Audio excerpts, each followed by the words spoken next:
Hola, bienvenidos, bienvenidas a Destino México, Migraciones y Movilidades.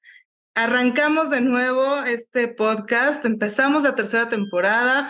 Es un gusto poder estar el día de hoy con todos ustedes, con una invitada estelar de lujo para platicar sobre México como país de destino.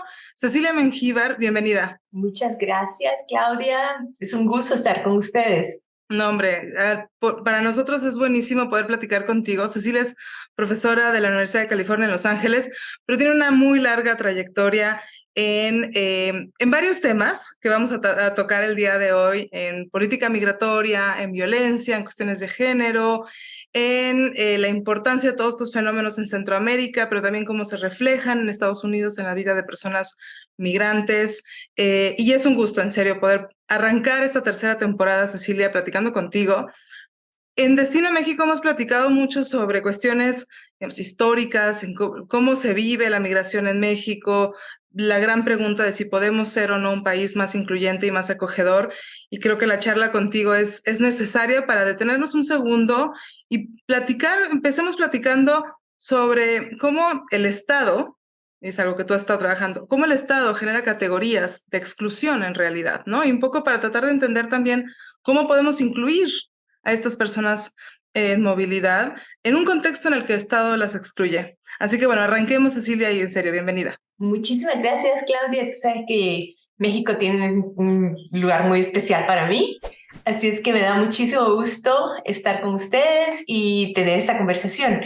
Sí, Claudia, tu pregunta sobre qué hace el Estado, qué categorías crea el Estado, que a veces son categorías que pueden parecer de inclusión, pero ya cuando se implementan resulta que son de exclusión. Y algunas son directamente de exclusión. Por ejemplo, eh, ¿cómo se categorizan inmigrantes al llegar a un destino?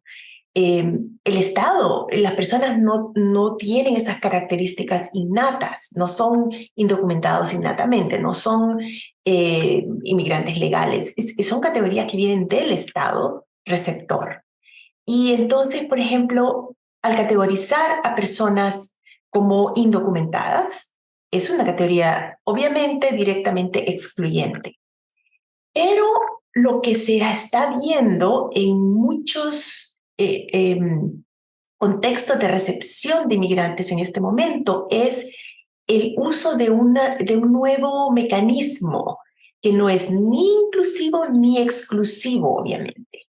Son estas categorías temporarias, permisos temporarios, indefinidos, inciertos, y, y esto es lo que estamos viendo que se está adoptando en muchos países receptores, tanto en Estados Unidos como en la Unión Europea, en Australia, en Canadá, en casi todos los países receptores se están usando estos mecanismos de no inclusión ni exclusión, sino una cosa intermedia, pero que a la larga no son formas de inclusión para que inmigrantes puedan insertarse de una manera un poco más permanente. Y ahí tenemos que tenernos en dos ejemplos, digamos, muy claros, ¿no? Tú lo has trabajado. El caso de TPS, del Temporary Protection Status, que por definición da un estatus de protección temporal en Estados Unidos, que además respondió a movilizaciones interesantes de los años 80, por ejemplo, cuando los salvadoreños un poco dejaron en claro que el contexto de salida era un contexto complicado, que es quizás no muy distinto al que estamos viviendo ahora para el caso de Centroamérica, pero y Venezuela y otros contextos, pero que en realidad también funcionó de manera muy selectiva. No todas las personas que estaban saliendo o en búsqueda de protección podían acceder a este estatus temporal. Y el otro ejemplo es DACA, ¿no? Es en donde también, digamos, algunas menores que llegaron en la infancia, que ahora tienen ciertas características, pueden acceder a esta no deportación temporal, ¿no? Pero un poco, ¿qué implica esta creación? pensando también desde México, como tú nos dices, y has estudiado mucho estas poblaciones con legalidad liminal, con un estatus, como tú dices, de limbo legal, ¿no? Entonces, digamos, ¿qué es lo que tendríamos que no adoptar en México para no caer en estas protecciones temporales y limbos muy grandes? Sí, sí, esa es una pregunta muy importante porque la creación de estos limbos legales eh, dan, dan cierta protección temporaria y entonces eso se ve como algo positivo, como algo que se necesita en el momento. Y entonces sí, por ejemplo, estudios sobre DACA han mostrado, especialmente los estudios que se hicieron inicialmente para más o menos tener una idea de lo que significaba DACA en la vida de las personas, se vio que DACA beneficiaba, claro, DACA es un beneficio, TPS es un beneficio, beneficia a las personas, por ejemplo, a personas con DACA pudieron asistir a universidades, pudieron entrar a sus profesiones. Eh, y con TPS también. El permiso de TPS por 18 meses, las personas tienen permiso de trabajo y si mantienen una, un, no tienen récords criminales, pueden renovarlo y lo han estado renovando. El problema de estos sistemas, de estos estatus temporarios, es que al mismo tiempo que dan un beneficio, crean una condición temporaria que no permite a las personas hacer planes a largo plazo. Por ejemplo, yo hablaba con un señor salvadoreño que ha estado en TPS desde el 2001, ya tiene 22 años de estar en TPS. Cuando su hijo nació en Estados Unidos, la gente le decía que él y su esposa tenían que abrir una cuenta de banco para ahorrar para cuando el niño fuera a la universidad. El niño creció en Estados Unidos, los padres continuaron renovando su TPS, continuaron renovando, 13 veces lo han renovado y ahora el niño ya puede ir a la universidad, pero no, los papás no abrieron esa cuenta de banco para ahorrarle para ir a la universidad.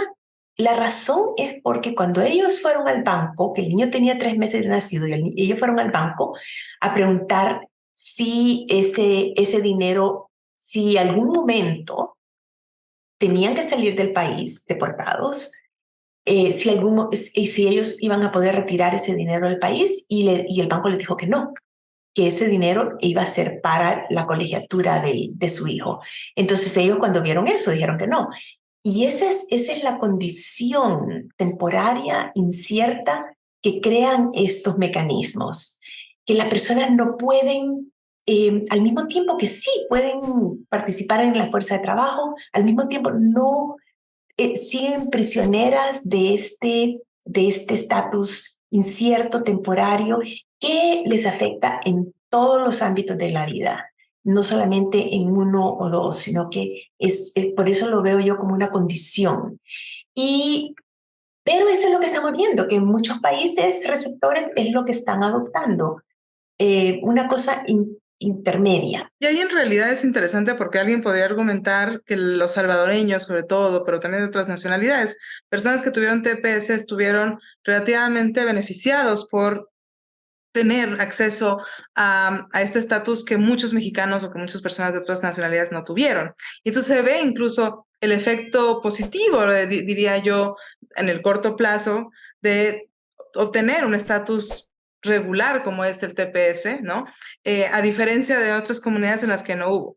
ese permiso. Y que entonces ahora vemos en realidad a largo plazo, digamos, los perjuicios de no tener algo un poco más permanente tampoco, ¿no? De no haber podido acceder a la residencia permanente, al Green Card, que otros grupos sí tuvieron. Exacto. Cuando vemos los datos, porque yo hice una encuesta en 5 ciudades en Estados Unidos de más de 2,000 personas que están en TPS, hondureños y salvadoreños. Cuando vemos esos datos y comparando esos datos con personas que están indocumentadas, con personas que tienen residencia permanente y con personas que tienen ciudadanía, vemos exactamente esas diferencias en términos de educación, acceso, ingresos, todo. Esta condición eh, incierta en que vive se refleja en los datos que recogemos. Los ingresos, por ejemplo, son un poco más altos que los ingresos de indocumentados, pero son más bajos que los ingresos de personas que tienen estatus permanente. Eh, eh, eh, las personas que tienen propiedades, por ejemplo, que tienen su propia casa, hay más personas que tienen su propia casa entre las personas que tienen TPS que entre los indocumentados, pero no como los que tienen residencia permanente. Entonces, esa condición de vivir en medio de dos, esa condición liminal, se refleja en todo lo que hacen y se refleja en los datos que recogemos. Sí, es un estatus que ha beneficiado, no hay duda alguna. Es más, los grupos en pro de derechos de inmigrantes están luchando ahora para que se renueve de nuevo el TPS, porque han habido ya varios, desde la administración de Trump, han habido varios esfuerzos para quitar la designación de TPS para varios países, incluyendo Honduras, El Salvador y Haití. Entonces, los grupos comunitarios se movilizan para poder otra vez que se renueve el permiso, porque es un beneficio. Al mismo tiempo, cuando se examinan los datos, se ve que los mantiene, que no permite que estas personas se integren de la misma manera que otras personas con otros estatus se pueden integrar. Y no es que un estatus legal sea lo único que se necesita para poder integrarse a un país, porque por ejemplo en Estados Unidos estamos viendo que afroamericanos, indígenas, muchos grupos minoritarios aquí no gozan de inclusión completa, incluso cuando nacen en Estados Unidos. Entonces, no es que el estatus legal sea lo único que se necesita, pero es un primer paso, y un primer paso crítico para poder lograr una inclusión de la persona, pero también de sus familiares. Porque hijos e hijas nacidos en Estados Unidos, aunque nazcan en Estados Unidos, conllevan los efectos de esa condición liminal de sus padres. Y ahí es importante en el caso mexicano, todavía no estamos discutiendo tanto lo que le ocurre a los nacidos en México de, digamos, hijos de inmigrantes, porque no estamos en ese momento todavía.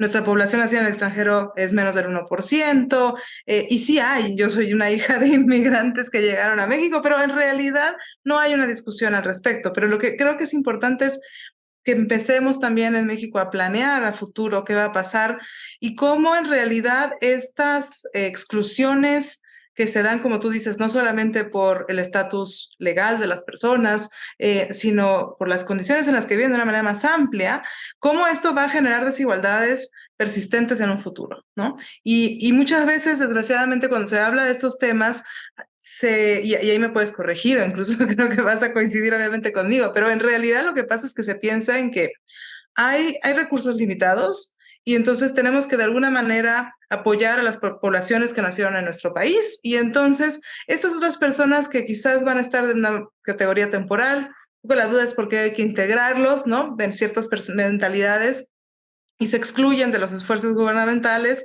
se excluyen de muchos procesos, pero en realidad, pues, digamos, van a ser residentes de México digamos, tanto tiempo como quieran, pero también muchas veces tanto tiempo como se les permita, en el sentido de que tampoco van a tener cierta movilidad para quizás llegar a a Estados Unidos, por ejemplo, en el caso de la población en tránsito que se queda. Pero ahí, digamos, existe una falsa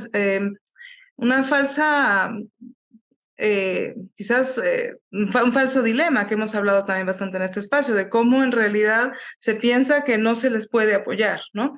Y se crean estas categorías institucionales de exclusión o de exclusión temporal, como dices. Ahora, a mí me gustaría que habláramos de lo que ocurre en el día a día de estas personas, en las prácticas y en lo que se sabe, porque algo que también has trabajado tú es ampliamente desde tus, digamos, trabajos iniciales de los 90, es cómo en realidad las personas migrantes generan ciertas estrategias de sobrevivencia, de apoyo, de solidaridad, cómo movilizan de manera también muy diferencial el capital social, los apoyos familiares que no son incondicionales, ¿no? Y entonces, un poco pensando también en México, en cómo va a ocurrir esto en distintos momentos, digamos, un poco la pregunta sería qué hacer para que estas prácticas cotidianas de las personas mejoren, sean más sencillas, pero también que puedan ellos desarrollarse y trabajar y que no tengan que depender de estos mecanismos más informales, ¿no? O en realidad siempre van a existir estos mecanismos informales. Yo creo que los mecanismos informales siempre van a estar ahí, perdón, pero van de la mano con mecanismos formales. Porque al permitirle a personas una integración o formas de integración más amplias, eso se transmite de alguna manera a prácticas cotidianas. Por ejemplo, tener acceso a educación, tener acceso a sistemas de salud, tener acceso a trabajos formales. Todo eso son integración en instituciones.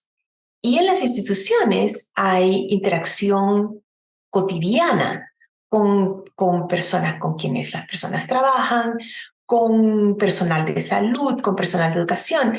Y eso se va recreando a nivel cotidiano. Entonces siempre van a haber estas relaciones a nivel informal y los mecanismos más formales, pero van de la mano. Al no permitirle a las personas un mecanismo de integración, eso excluye de instituciones, excluye de acceso a ciertos beneficios que otras personas que las personas necesitan para su diario vivir. Y entonces también se va creando una imagen de inmigrantes marginalizados o marginalizadas, y eso tiene repercusiones. Las imágenes que se forman de cierto grupo de inmigrantes tienen repercusiones en contacto informal cotidiano. Y por eso yo creo que van de la mano y siempre van a estar ahí, pero los mecanismos formales son muy, muy importantes. Por ejemplo, en el caso de Brasil, te voy a poner otro caso que es diferente a Estados Unidos y a México, pero puede ser algo que sirve, que pueda dar alguna relevancia. Brasil tiene una de las políticas más amplias, formales, para inclusión de inmigrantes. Han estado recibiendo sirios, congoleses, haitianos, de todo. Formalmente tiene una de las políticas más amplias que refleja la práctica latinoamericana de recibir migraciones, porque los países latinoamericanos han sido bien abiertos en cuestión a las políticas migratorias. Entonces, pero al mismo tiempo hay prácticas informales en Brasil que crean diferenciación entre los diferentes grupos. Y eso a veces se refleja en estereotipos, en imágenes de ciertos inmigrantes que no son asimilables.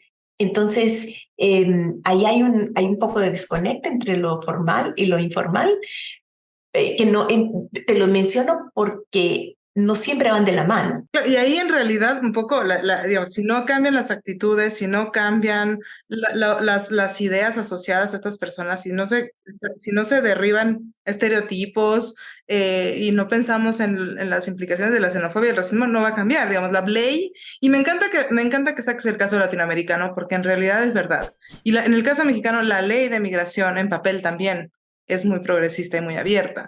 En la implementación es un desastre. Pero además, y los reglamentos también, digamos, hay un montón de barreras que van más allá de simplemente tener en papel leyes muy buenas, ¿no? Faltan los programas incluso y la implementación, pero también falta lo que tú dices y es qué ocurre entre las personas. Y por eso es tan importante también que hablemos, cuando hablemos de integración, estos procesos, pues de doble vía un poco, ¿no? No solamente procesos donde las personas migrantes se incluyen, sino que si no van a ser incluidas por los demás, nunca van a poderse incluir, ¿no? Nunca van a poderse acoger, a integrar. Esas prácticas a nivel informal, cotidianas, desde que las personas se levantan en la mañana, salen a la calle, salen a hablar con otras personas, salen a buscar trabajo, todas esos contactos que tienen las personas inmigrantes con las personas en el contexto receptor son vitales. Cecilia, pero ahí te voy a interrumpir, porque en México en realidad diría yo que hay muy poco contacto entre las personas extranjeras, entre las personas migrantes en México. En Estados Unidos hay un contacto mucho más estrecho, pero también hay relaciones de poder muy claras. Entonces, ¿cómo hacemos para que haya más contacto, pero que no sea un contacto como en Estados Unidos, donde es muy claro un poco digamos, el poder que existe, ¿no? Entre el empleado y el empleador, entre un cliente que va y recibe cierto servicio o que incluso ni siquiera ve a las personas que están trabajando porque están detrás del mostrador, en sectores de limpieza, pero al mismo tiempo hay relaciones de poder. Sí, sí, sí, en Estados Unidos es innegable que hay relaciones de poder que se sienten cada día. Tu pregunta, ¿qué se puede hacer para facilitar contacto que no sea tan jerárquico? Yo creo que ahí es donde entra de nuevo los mecanismos formales que faciliten acceso a instituciones, para que las inmigrantes no vivan marginalizados y apartados y apartadas del resto de la población. Facilitar acceso a escuelas, a todo tipo de centros de educación, de capacitación. Todo eso facilita contacto con la población existente, que los pondría más o menos en un mismo plano, no necesariamente iguales, porque hay diferencias de acento, todo lo que se puede usar para diferenciar personas, pero darles abrirle puertas institucionales es un buen mecanismo para iniciar esa integración a nivel formal, pero también a nivel informal, que es muy importante. En realidad el contacto también se puede dar en el espacio público, que en el caso de las ciudades latinoamericanas muchas veces no existe, ¿no? Digamos, no hay parques, bueno, hay, pero con ciertas limitaciones, el transporte público, pero ahí es interesante y ahí voy a hacer un cambio, Cecilia, para hablar un poco de las mujeres y de las cuestiones de género que tú has trabajado, porque también algo que sabemos es que las mujeres movilizan de una manera distinta el capital social, justo porque tienen muchas veces contacto diferente que los hombres en estos espacios públicos, muchas veces en estos espacios de trabajo, ¿no?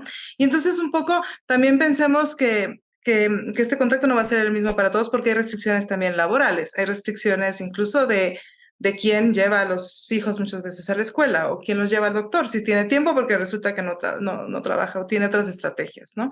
Y un poco para también tratar de pensar un poco en las implicaciones que hay también en cuestiones de género en los procesos de integración. Sí, sí, mira, es bien interesante la cuestión de género aquí, porque por un lado, por ejemplo, ya hemos visto en muchos casos que mujeres inmigrantes, especialmente latinoamericanas, tienden a asentar raíces, tienden a tener mucho más contacto con instituciones, precisamente porque ideologías de género las colocan a ellas como responsables de todo lo que tenga que ver con la familia, no solamente los hijos, pero las familias también, cuidados de padres, cuidados de cónyuges.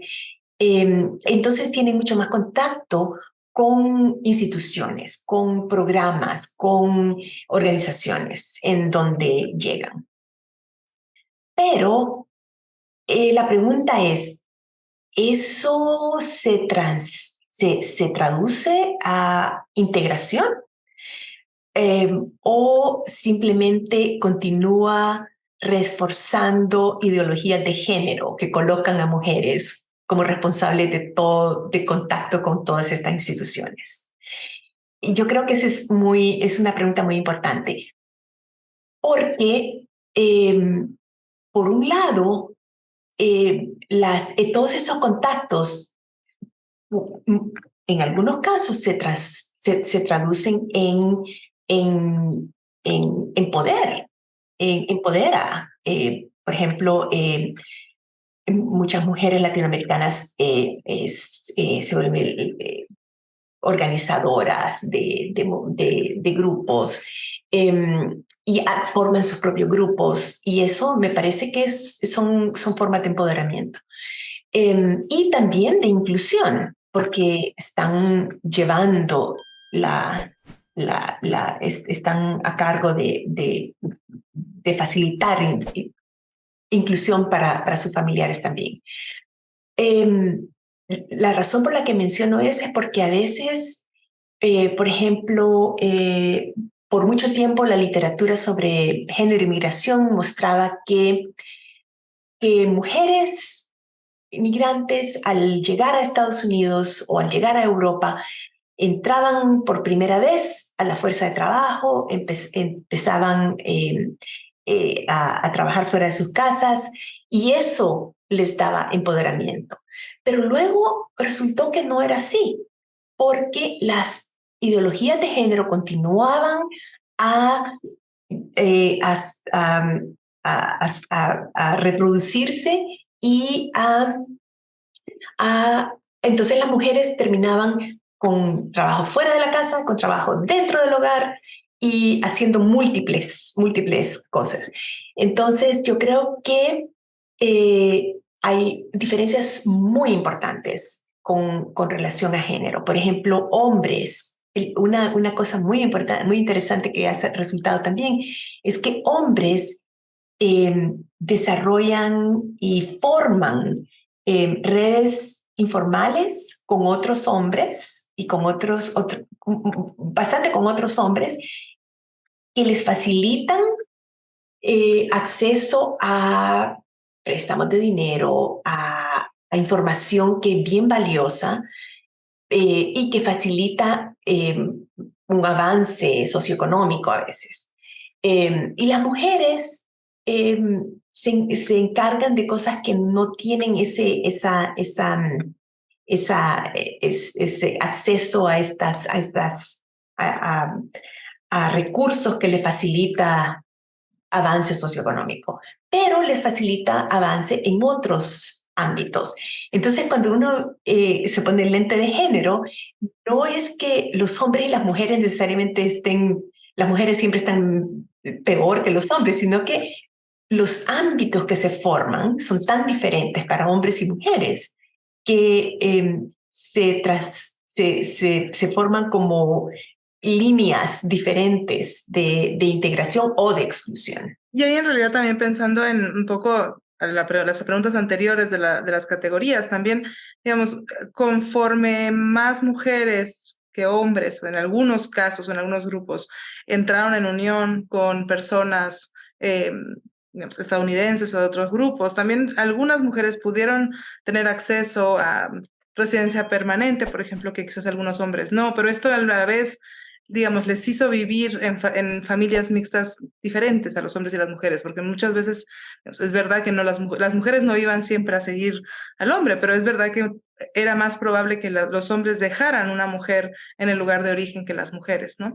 Y entonces, digamos, ahí es interesante también pensar que hay procesos también diferenciados por el tipo de familias en el que vivieron estando en Estados Unidos o en otros contextos. Sí, sí, fíjate que eso también varía mucho por país, porque, por ejemplo, entre centroamericanos y centroamericanas, muchas veces la composición de la familia en Centroamérica sigue mucho el patrón caribeño, por ejemplo, donde hay muchas más mujeres encabezando hogares. Y entonces, por ejemplo, entre salvadoreñas, hubieron varios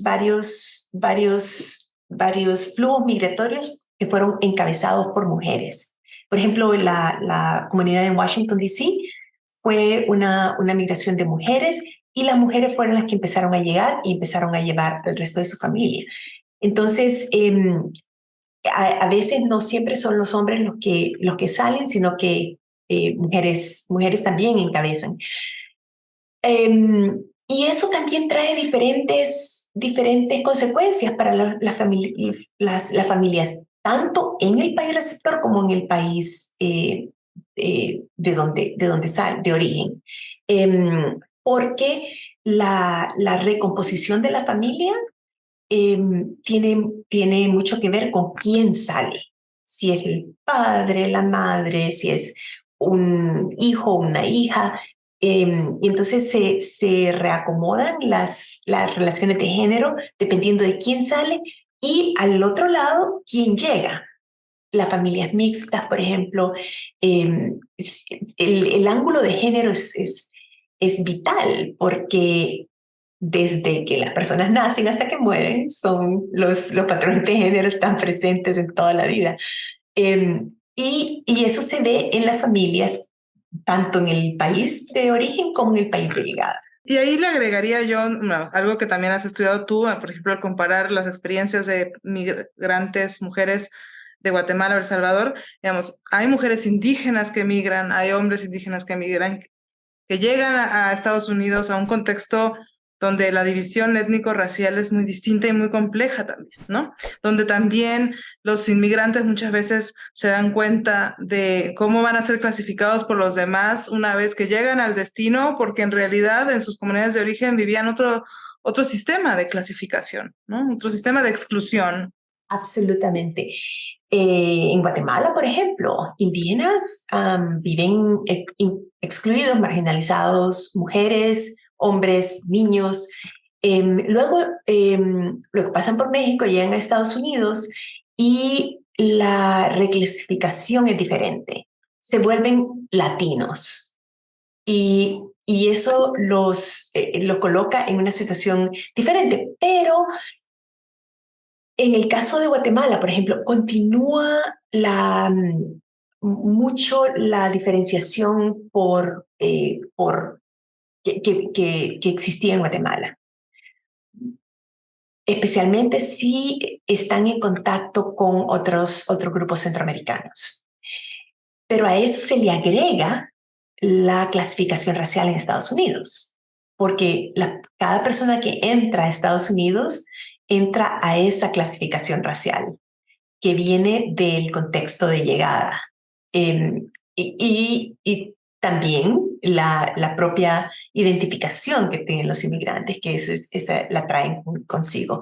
Entonces sí, hay unos patrones por género interesantes también, porque, por ejemplo, mujeres indígenas y hombres indígenas no tienen las mismas experiencias. Tienen, desde que entran, por ejemplo, las mujeres indígenas que buscan asilo en Estados Unidos, asilo por violencia de género, que estamos viendo mucho eso entre mujeres que vienen de Centroamérica, no solo las indígenas. Tienen experiencias diferentes en el proceso de solicitud de asilo. tienen experiencias diferentes en la fuerza de trabajo, y a eso se le agrega todas las ideologías de género también que aplican. Entonces son experiencias bien complejas, aunque todos sean clasificados como indocumentados o como guatemaltecos, o como me decía una persona salvadoreña que entrevisté en mi primer proyecto, cuando en mi primer libro yo escribí un capítulo sobre género y empiezo el capítulo con una referencia a una entrevista que hice con ella y me dice, eh, ¿qué le puedo decir? Nosotros somos indocumentados, pero eh, yo como mujer eh, tengo una experiencia que los hombres no tienen. En mi hogar tengo experiencias que los otros no tienen, que los hombres no tienen. Con mis hijos tengo experiencias que ella me hizo una lista de todas las cosas que ella ve donde difieren las experiencias y me dice, aunque todos seamos indocumentados, no es lo mismo ser mujer indocumentada que hombre indocumentado. Y siempre me quedó eso grabado porque vino de una persona que no estaba haciendo el análisis que yo estaba haciendo, pero que conocía mejor su situación que la que yo la estaba tratando de entender. Y ahí en realidad, digamos, en México no estamos todavía hablando de poblaciones indocumentadas como se habla en otros contextos, no solo porque los números son relativamente bajos, pero en realidad no sabemos, ¿no? No sabemos en realidad cuánta población está en México en un estatus irregular, ya sea porque no pudo tener acceso a una solicitud de asilo, o porque no pudo, o que está esperando incluso tener una resolución en Estados Unidos, o porque se encuentra en este tránsito prolongado e incierto que lleva más de 2, 3 años, 4 años y que quizás ya está haciendo su vida acá y no tiene tampoco miras a moverse. Pero, digamos, además de pensar que las necesidades de esta población, hombre, mujer, pero incluso de otras minorías de género pueden ser importantes. Ahí yo te preguntaría un poco para tratar de empezar a cerrar en cuanto a hacia dónde deberían ir los esfuerzos, hacia dónde tendríamos que pensar en las movilizaciones. Me imagino que una recomendación sería no crear estatus legales que generen limbos si no se crean soluciones a más largo plazo. Pensar en necesidades con una perspectiva de género más compleja, pero un poco, digamos, ¿dónde tenemos que poner no diría solo las movilizaciones, pero sí los esfuerzos para que México trate de ser más incluyente y más acogedor, que yo creo que sí lo busca? Hay muchos ejemplos también de la sociedad civil, de la sociedad en general, que busca ser acogedora, aun cuando tengamos digamos, 40 muertos en Ciudad Juárez en una estación de detención migratoria, ¿no? Sí, mira, sí, el ejemplo que te daba es de personas indocumentadas, pero eso se aplica a cualquier estatus legal. Hombres, mujeres y otras identificaciones de género tienen muy diferentes experiencias como residentes permanentes, como todo. Pero en respuesta a tu pregunta, ¿qué se puede hacer? No crear estatus inciertos. Es difícil en este contexto porque es lo que todos los países receptores están haciendo. Yo creo que la clave es no crear estatus inciertos de la manera que se han creado hasta ahora. Se pueden crear estatus temporarios, pero no bloquearles de manera tan Tan tajante. Ujú. es una posibilidad de integración, como lo tiene Estados Unidos ahora. Por ejemplo, DACA y TPS, no hay posibilidad de cambiarse a un estatus más permanente. No hay posibilidad. Estos estatus están cerrados. Entonces, yo creo que países receptores pueden crear estatus temporarios, pero no cerrados, de una manera que no puedan continuar las personas. Si se quisieran quedar en el país, si hay condiciones para que se queden. Entonces, eso sería una recomendación.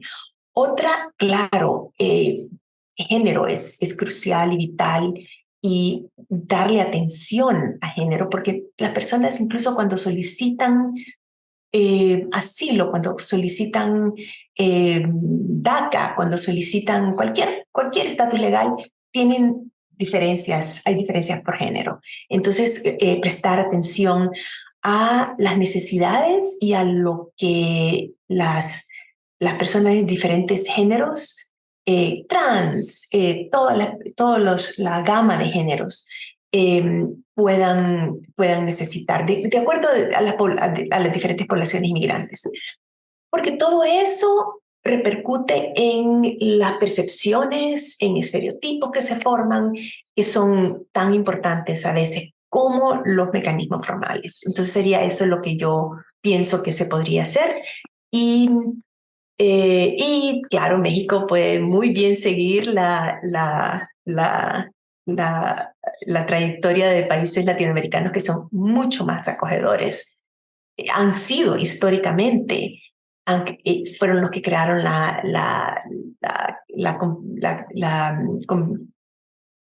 lo de Cartagena en Colombia, por ejemplo. Han ido a la cabeza de países acogedores de inmigrantes. Así es que yo creo que México tiene toda la infraestructura para poder. La sociedad civil cuenta con todos los factores que pueden crear una recepción mucho más abierta y acogedora para inmigrantes centroamericanos y de otros países. Sí, no, en general, porque en realidad ahora también en la región vemos flujos de todos lados, un aumento de llegadas de Haití, de Colombia impresionante, ya no tan, digamos, no un aumento tan pronunciado de venezolanos que llegan, pero también habla de distintas necesidades. Hace poco hablábamos incluso que solicitantes de asilo hay prácticamente de todos los países, de todos los continentes. O sea, no podemos simplemente tampoco quedarnos en el caso centroamericano, aun cuando sean nuestros vecinos y definitivamente tengan una relación tan importante. Yo voy a empezar a cerrar, ahora sí, la charla contigo, Cecilia, con una última pregunta. Y es que, digamos, yo me declaro admiradora tuya, tanto por el trabajo académico como por el trabajo más de movilización y activismo, pero un activismo muy bien informado. Y yo ahí quisiera terminar un poco preguntándote cómo desde la academia, hablamos mucho de la sociedad civil, del sector público, de las leyes, de lo que se necesita, pero cómo la academia responsable puede influir también en que México pueda ser un país más incluyente, más acogedor, que tenemos que hacer también un poco nosotros que nos interesamos en los temas migratorios para poder influir en cierto cambio, un cambio social que es, digamos, yo personalmente creo que es necesario, por eso estamos en este espacio, pero que a veces no todos entendemos que este cambio social es bueno para todos. Sí, no.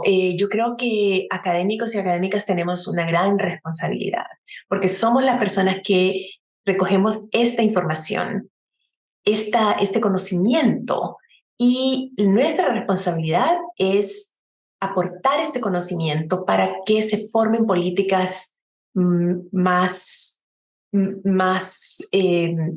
humanas, más acogedoras, más que faciliten, que le hagan la vida más fácil, no solo a los inmigrantes, sino que también a las otras personas que están en contacto con inmigrantes.